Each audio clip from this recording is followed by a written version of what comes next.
తాకట్లో ఉన్న మీ బంగారాన్ని విడిపించి ఆ రోజు ఆన్లైన్ రేటుకి కొంటాం. Sharma gold company. జమ్మూ కాశ్మీర్లోని పహల్గామ్ ఉగ్రవాదుల దాడి తర్వాత పాకిస్తాన్ పరిస్థితి దయనీయంగా మారిపోయింది. భారత్తో యుద్ధం అంటూ పైకి మేకపోతు గాంభీర్యం ప్రదర్శిస్తున్నా యుద్ధం అంటే వెన్నులో వణుకు పుడుతోంది.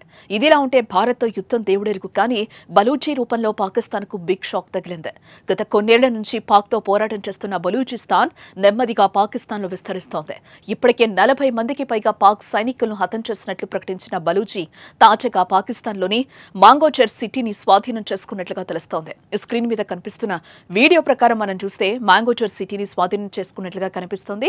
ఆ సిటీని స్వాధీనం చేసుకున్న బలూచిస్తాన్ సైన్యం గన్లు పట్టుకుని సిటీలో పహారా కాస్తున్న దృశ్యాలు కూడా మనకి ఆ వీడియోలో క్లియర్ గా కనిపిస్తున్నాయి. వచ్చిపోయే వాహనాలను తనిఖీలు చేస్తోంది బలూచిస్తాన్ సైన్యం. దీంతో మాంగోచెర్ సిటీని స్వాధీనం చేసుకున్నట్లుగా కనిపిస్తోంది. ఇక్కడ ఇదిలా ఉంటే కలాట్ జిల్లాలోని మాంగోచెర్ సిటీలో 80,000కు పైగా జనం నివసిస్తున్నట్లుగా తెలుస్తోంది.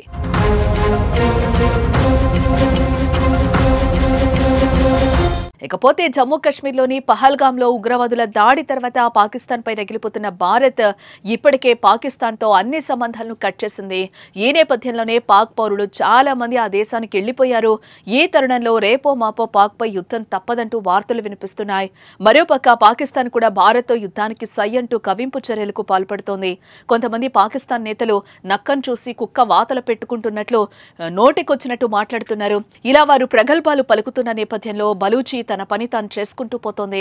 పాకిస్తాన్తో చాలా రోజుల నుంచి అంతర్గత యుద్ధం చేస్తున్న బలూచీలు అదును చూసి దెబ్బకొడుతున్నారు. తాజాగా ఇదిగో పాకిస్తాన్లోని మంగోచెర్ సిటీని స్వాధీనం చేసుకున్నట్లుగా కనిపిస్తుంది. ఏదేమైనా అహంకారంతో కారు కూతలకొస్తున్న పాకిస్తాన్కు బలూచీలు తగిన బుద్ధి చెప్తున్నారు. భారత్ చేతికి మట్టంటకుండా పని కానిచ్చేస్తున్నారు.